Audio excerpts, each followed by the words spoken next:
Bienvenue mesdames et messieurs dans votre émission Vivre les réalités du ciel sur la terre. Je me présente, je suis le pasteur André et nous avons comme règle d'or sur ce plateau que Jésus-Christ est Seigneur et la parole de Dieu est l'autorité finale.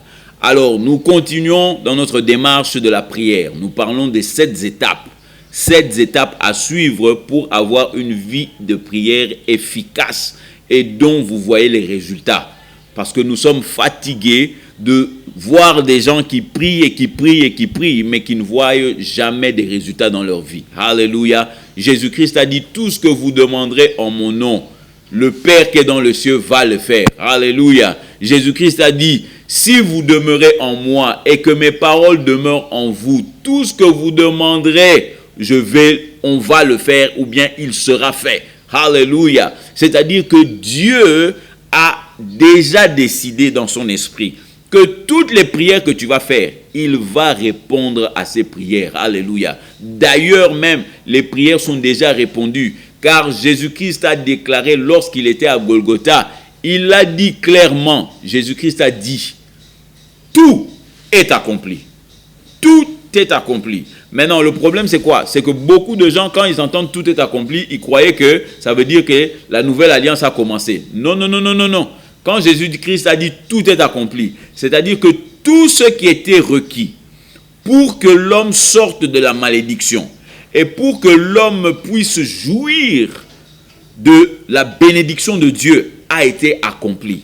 C'est pour ça que Galates 3 au verset 13 nous dit que Christ nous a rachetés de la malédiction de la loi. Et comment il a fait? En étant cloué sur la croix, il est devenu malédiction pour nous. Il est devenu malédiction afin que la bénédiction d'Abraham descende sur nous. Alléluia. Mon frère, ma soeur, tu ne peux plus être maudit. Mon frère, ma soeur, tu ne peux plus être content de ce que tes prières ne sont pas répondues. Alléluia. Il faut que tes prières soient répondues. Je sais qu'aujourd'hui, tu as beaucoup de personnes bien intentionnées qui vont te dire, oh, mais vous savez, Dieu est souverain, il répond comme il veut. Quoi? Dieu répond comme il veut, mais c'est lui qui m'a demandé de prier. Pourquoi tu me dis, viens chez moi? C'est comme si je te le disais, bon, viens chez moi quand tu as besoin d'argent. Et voici que quand tu as besoin d'argent, tu viens chez moi, je te dis, oh mon frère, je suis souverain, hein? Je vais te répondre quand j'aurai envie. Ah bon? Alors pourquoi tu m'as appelé? Il fallait me laisser dans mon coin. Quand tu as envie, alors tu viens me voir. Alléluia. Non mon frère, non ma soeur. Là, ce sont les systèmes de ce monde.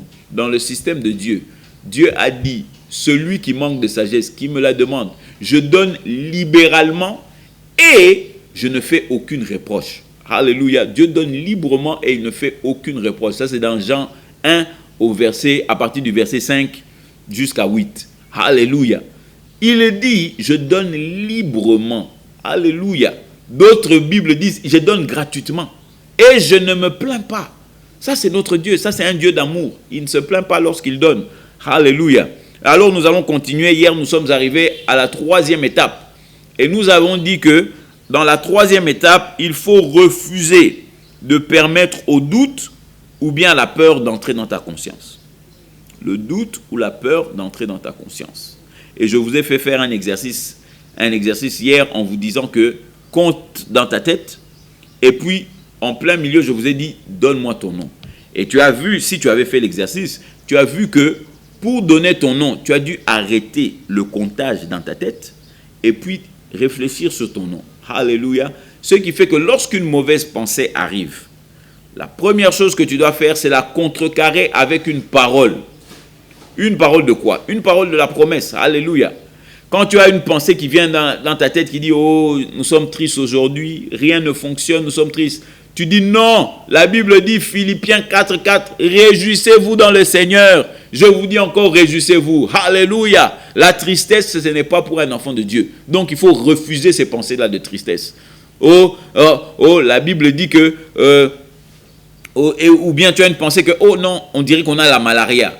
Alléluia. Tu refuses ça. Tu refuses ça. Peut-être que tu vas voir le docteur te dit, ah, mais tu as les symptômes, on dirait les symptômes de la malaria. En toi-même, tu refuses Pas devant lui, tu risques de paraître impoli devant le médecin. Mais quand tu sors de sa présence, tu dis, je chasse cette pensée au nom de Jésus-Christ. Je ne peux pas avoir la malaria. Pourquoi? Parce que par les meurtrissures de Jésus-Christ, je suis guéri. Et comme je suis guéri, je refuse la pensée de la malaria. Alléluia. La malaria peut se battre, mais la malaria ne pourra pas rentrer dans mon corps. Pourquoi? Parce que mon corps est le temple du Saint-Esprit. Amen. Alléluia. C'est ça que nous disons, refuse que le doute ou la peur puisse rentrer dans ton cœur, rentrer dans ta pensée plutôt, dans ta conscience. Oh, voilà que j'ai cru que j'ai reçu la voiture, mais ça fait déjà 1 semaine que la voiture n'a toujours pas apparu. Maintenant, tu entends une pensée qui vient dans ta tête en te disant, ah, peut-être que je pourrais venir et mettre ça dans ton esprit en te disant que, oh non, peut-être que Dieu n'a pas répondu à ta prière. Mon frère, ma soeur, il faut refuser ça dans le nom de Jésus-Christ. Tu refuses ça au nom de Jésus-Christ. Il ne faut pas être tourmenté par le diable. Le diable ne peut te mentir qu'à l'extérieur. Le diable ne peut pas te mentir à l'intérieur. Alléluia. Car la parole de Dieu ne change pas. La parole de Dieu est exactement la même. Alléluia. Alors mon frère et ma soeur, maintenant, tu dois refuser de permettre au doute ou la peur d'entrer dans ta conscience. Alléluia. Maintenant, comment est-ce que le doute et la peur peuvent rentrer dans ta conscience? Le doute et la peur peuvent rentrer dans ta conscience. Je vais te dire ceci. Satan fonctionne aussi dans le domaine des suggestions, des rêves et des visions. Écoute-moi bien. Satan fonctionne aussi dans le domaine des suggestions, des rêves et des visions. Alléluia. C'est-à-dire que quand tu fais un rêve, tous les rêves ne viennent pas de Dieu. Lorsqu'un rêve va à l'encontre de ce que tu as prié, voici que maintenant, tu as prié Dieu pour une voiture. Lorsque la voiture arrive maintenant, tu te retrouves en train de dire, oh non, dans ton rêve, hein, tu vois un rêve, quelqu'un qui te dit, non, Dieu ne t'a pas donné de voiture, Dieu ne te donne pas la voiture. Et tu te réveilles aussi le matin et tu dis, oh non, ça c'est un rêve qui vient de Dieu. C'est faux, parce que ce rêve va à l'encontre de ce que Dieu a dit. Jésus-Christ a dit, croyez que vous l'avez reçu et vous le verrez s'accomplir. Tu as cru que tu as reçu et maintenant tu attends de le voir. Maintenant, si le rêve que tu as eu va à l'encontre de ça, ton rêve ne peut pas dépasser la parole de Dieu. Laisse-moi te le dire encore. Ton rêve ne peut pas dépasser la parole de Dieu. D'où tu chasses ça au nom de Jésus-Christ. Alléluia. Maintenant, tu peux avoir une suggestion que, oh non, je sens au-dedans de moi comme si Dieu ne m'a pas répondu. Papa, tes sentiments n'ont rien à voir. Donc, refuse d'accepter ça. Refuse d'accepter le doute dans ton esprit. Donc, tout, que tu fasses un rêve, que tu fasses une suggestion ou quoi que ce soit, tout doit être en accord avec la parole. Si ce n'est pas en accord avec la parole, tu chasses ça. Tu chasses pourquoi? Parce que ça veut mettre le doute et la peur dans ta conscience. Alléluia mon frère. Amen. Alléluia. C'est un véritable combat. Si tu veux véritablement voir les choses de Dieu dans ta vie, il est temps de prendre des décisions pour refuser. Je dis bien refuser ce qui va à l'encontre de la parole de Dieu. Alors, dans cette réalité-là de refuser de permettre ces choses-là, je veux aussi te faire comprendre que le grand décideur, écoute-moi bien, le grand décideur, celui qui décide si ta prière va être répondue ou non, ce n'est ni le diable ni Dieu. Alléluia. Ce n'est ni le diable ou ni Dieu. Celui qui décide, c'est toi. Alléluia. C'est-à-dire que d'un côté, tu as Satan qui te dit que tu ne dois rien recevoir. Et de l'autre côté, tu as Dieu ou bien la parole de Dieu qui dit que tu as déjà ce que tu as demandé. Est-ce que tu comprends ça, mon frère? D'un côté, le diable veut te faire croire que tu n'as rien reçu. De l'autre côté, maintenant, tu as Dieu qui te dit, au travers du Saint-Esprit, il te dit, tu as déjà reçu la chose que tu cherches. Alléluia. Oui, mon frère, oui, ma soeur. Alléluia. Il faut comprendre que ton Dieu est de ton côté. Dieu est de ton côté. Jésus est de ton côté. Le Saint-Esprit est de ton côté. Donc, tu n'as aucune preuve que ce que tu as demandé, tu ne l'as pas reçu. À moins que tu écoutes ce que le diable dit. Mais si tu n'écoutes pas ce que le diable dit, sache que tu as déjà, alléluia, ce que tu as demandé. Alléluia. La Bible nous dit maintenant dans 2 Corinthiens 10, au chapitre 2 Corinthiens chapitre 10, au verset 5, la Bible nous dit ceci. La Bible nous dit que, alléluia, allons-y, je vais vous montrer ça vite fait. N'oubliez pas dans cette émission, Bible en papier, bloc-notes, bic, car tu dois écrire tout ce que le pasteur André dit. Alléluia. Alors, 2 Corinthiens chapitre 10, à partir du verset 5. Alléluia. Amen. Mais je vais commencer à partir du verset 3 afin que vous compreniez ces choses. Il nous dit ceci au verset 3. Il dit, car en marchant dans la chair, nous ne combattons pas selon la chair. N'oubliez pas, moi je suis en train de vous lire à partir de la version Darby, ce qui peut différencier de votre lu second. Alors, il dit, nous ne combattons pas selon la chair. Mais il dit, car les armes de notre guerre ne sont pas charnelles, mais puissantes par Dieu pour la destruction des forteresses. Maintenant, regardez le verset 5. Il dit la destruction des forteresses. Où se trouvent ces forteresses? Pendant un long moment, on croyait que la forteresse, c'est ça quelque part, peut-être en Angomba, ou bien aller tout détruire la forteresse. Non, non, non, non, non, non. Il nous dit là où se trouvent ces forteresses. Le verset 5, il dit, détruisant les raisonnements et toute hauteur qui s'élève contre la connaissance de Dieu, et emmenant toute pensée captive à l'obéissance de Christ. Emmenant toute pensée captive à l'obéissance de Christ. Donc, c'est-à-dire quoi? Tu as le pouvoir de contrôler tes pensées. Et tu contrôles tes pensées avec quoi? La parole de Dieu. D'où ce qui fait que on parle de la prière. Tu as cru que tu as reçu. Si tu as cru que tu as reçu, tu ne changes pas de langage. Tu tiens ferme. Maintenant, tu refuses toute chose qui pourrait venir dans ta pensée et te dire, ah, peut-être Nzambe ayoka ki obienté. Ou peut-être que Dieu te fait attendre parce que il doit grandir, parce que tu dois grandir. Non, mon frère, refuse. Pourquoi? Parce que la Bible dit, Marc 11, 24, crois que tu as reçu et tu le verras s'accomplir. Si tu as cru que tu as reçu, tu dois le voir s'accomplir. Dieu n'a pas dit que non, attends, je vais d'abord te faire grandir avant de manifester la réponse. Il n'a jamais dit ça. Il a dit, crois simplement, crois que tu as reçu et tu le verras s'accomplir.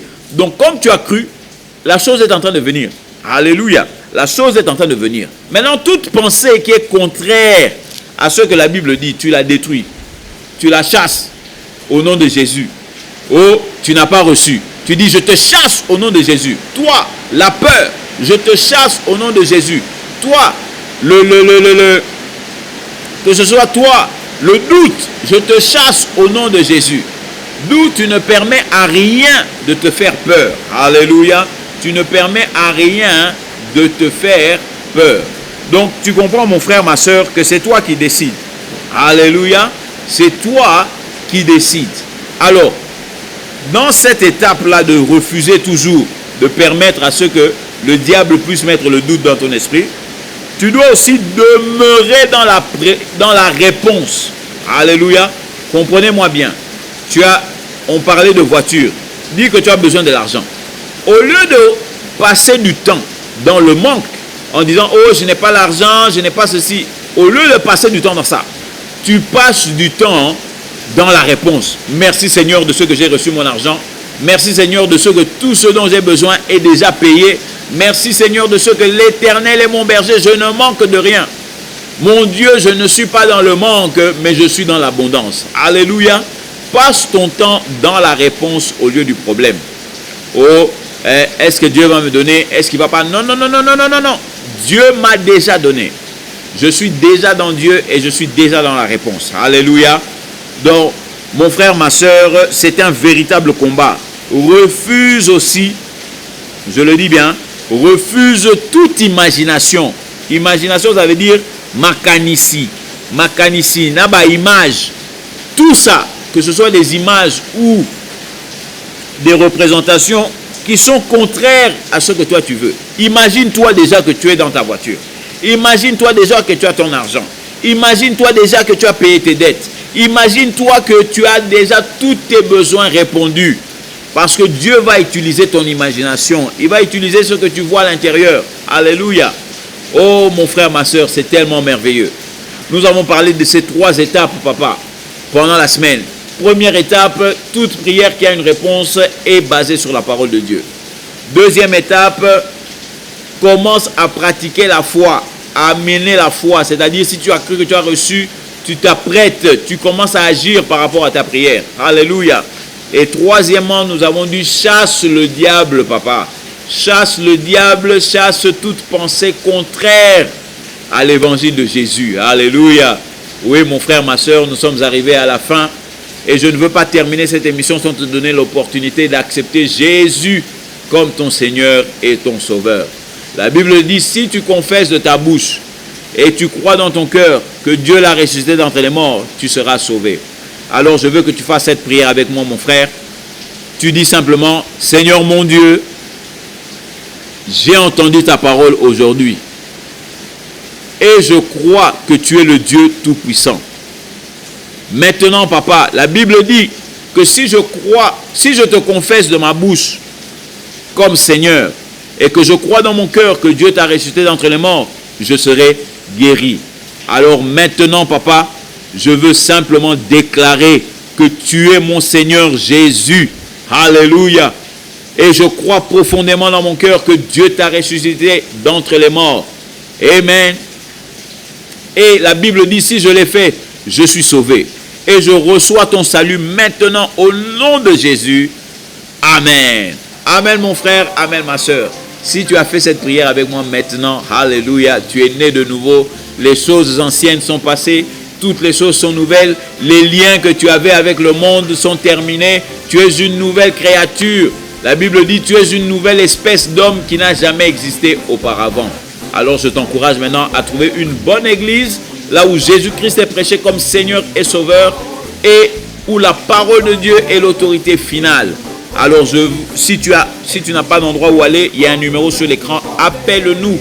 Nous allons t'aider, te diriger, et si tu n'es pas loin de nous, nous allons te demander de venir nous joindre afin que tu passes un temps merveilleux dans la présence de Dieu. Alors je suis le pasteur André, vous rappelant que Jésus-Christ est Seigneur et que la parole de Dieu est l'autorité finale. À la prochaine et à nous revoir. Bye bye. We clap our hands to give you the praise, and we will praise you for the rest of our days. Yes, we will praise you for the rest of our days.